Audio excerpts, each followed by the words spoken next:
Nako, eto na mga sangkay. Yari dito itong si Zaldeco. Hinahagilap na, hinahunting na.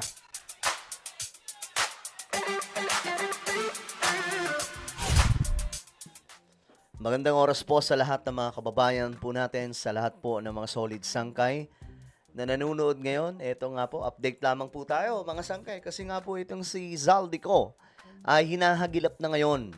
'Di ba? Nakaraan lamang mga sangkay. O kahapon po ata iyon, naglabas na nga po mga sangkay ng arrest warrant, no? Laban po sa unang batch ng mga makukulong na mga buhaya. At pinangungunahan po ito ng pugante na si Zaldeco.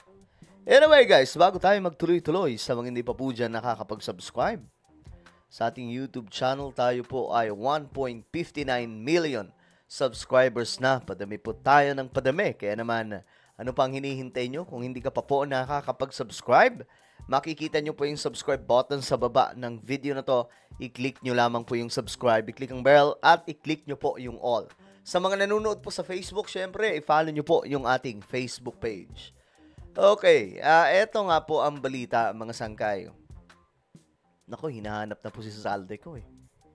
Eto, nagbabala na po yung NBI. So ayon po dito, justice is calling. At sila na po ay nananawagan kay Zaldeco para hindi lumala ang sitwasyon at hindi po siya mapusasan ng kahiya-hiya, sumuko na lang. Kasi mga sangkay, malamang sa malamang, nakikipag-ugnayan na po ito sa Interpol. So, ngayon, mga sangkay, mas mapapabilis po yan. Kahit anong tago ni Zaldeco, wala. Di ka makakatakas.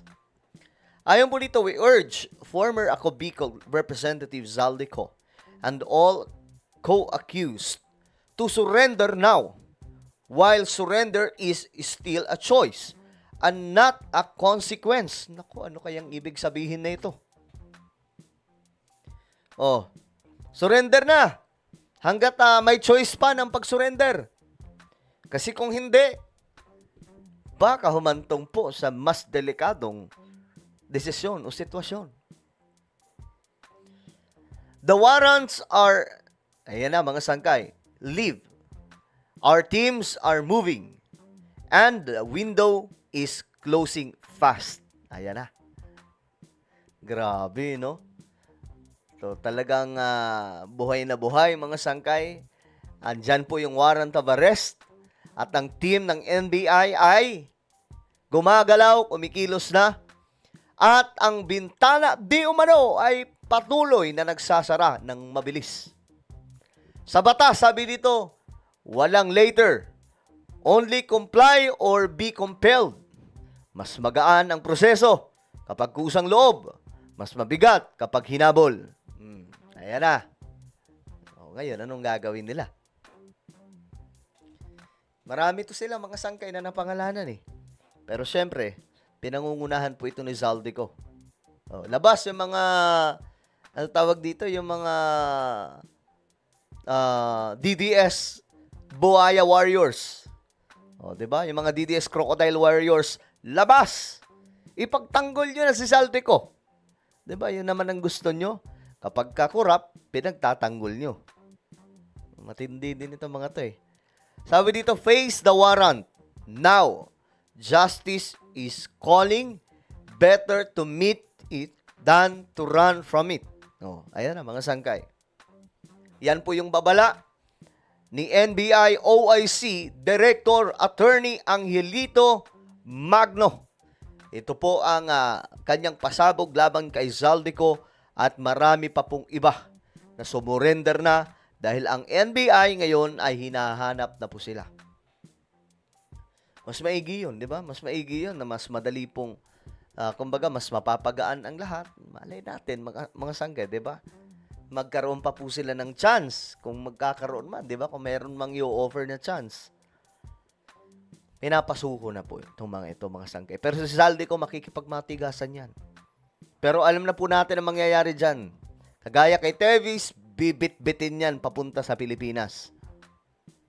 O, ngayon, mga sangkay, ito, isa sa sample na naghahanap na nga po yung mga NBI. O, kagaya nito, kagabi. Magandang gabi sa NBI kami. Kagabi yan, mga sangkay. Oh, mag-serve lang kami ng... Ito ba, sir? Ito lang, prestige ko lang. Kailan huling umuwi dito, kapatid mo? Ang alam ko po, mga... Wait lang, bilahin ko lang po. Ito ba, sir? Monday po ata yun. Yun. O, diba? Pinasok na ng NBI ang bahay ng isang suspect. Nung nakaraan po? Oo. Opo, nung nakaraan po. Ba't hindi siya umuwi niya? Hindi ko po alam sir. Ang huli niya po kasi sa akin sinabi, sir, kakausapin niya po yung attorney niya po. So, yun po ang nangyayari ngayon. Akala nila makakalusot sila kahit pa po wala sila dyan. Tandaan po natin ang batas sa habol pa So rin po yan. yung third floor, kaninong kwarto to? Kwarto ko po yung isa. Silipin natin namin. Okay lang. Okay yung video ko. Oo, it's okay.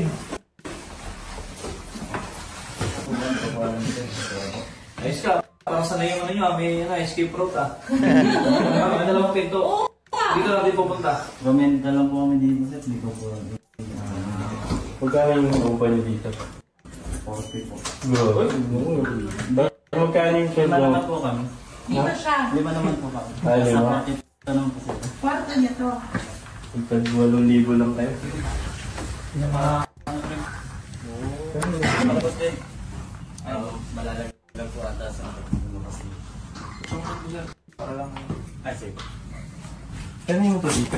Alam nyo, kawawa itong mga mga sangkay, mga engineer ng DPWH. Imbes na gumanda ang kanilang career, ayan ang mga sangkay, sira ang kanilang kinabukasan dahil lamang po sa pangungurap. Isa pa tong si Zaldico, mga sangkay. Ito, nakaraan, dinideny niya po, 'di ba? Dinideny niya na hindi daw po siya tumanggap ng kahit na 5 duling, hindi daw po siya kumikbak. Pero ito, ang banat, mga sangkay, ni Toby Tiangco. Ikaw ba, may papagawa sa yung mali? Papayag ka na wala kang parte? So, may mga sinasabi si Saldi na totoo. Meron din naman na hindi natin dapat paniwalaan. 'Di ba? Kasi hindi siya logical. Paano ka naman sasama sa hold-up? Nako, logical. Nako, mga sangkay. Wala po niyan yung mga DDS. Hindi po nila naiisip yan. Yung common sense, wala po sila niyan. Logical, hindi po nila gagamitin yan, mga sangkay. Bakit? Walang critical thinking yung mga yan Ng bangko kung hindi ka naman bibigyan ng parte. So, anong kapalit doon sa pinapagawa sa kanya? Ano yung sabi niya? Papapatay siya ni Martin Romualdez pag Correct. umuwi siya. Siya daw ang ginawang poster boy. Okay. Naniniwala ako na tinatakot siya ni Martin Romualdez. Ang makakaturo lang direkta kay Martin Romualdez ng lahat nito is si Saldico. 'Di ba? So hanggang doon, totoo. Yun ang mangyayari, mga sangkay. So, sana surrender na lamang po para para hindi na po bumigat. Kaso, mga sangkay, kapag nahuli na po sila, non-bailable po ito. Diyos me, Marimar. Well, ano po ang inyong opinion? Hinahagilap, hinahunting na po sila ngayon. Sila Zaldico. Comment down below. Meron po tayong YouTube channel, Sangkay Revelation. Hanapin niyo po ito ngayon sa YouTube. Kapag nakita niyo na, i-click niyo po yung subscribe, i-click ang bell, at i-click niyo po yung all. Ako na po ay magpapaalam. Mag-iingat po ang lahat. God bless everyone.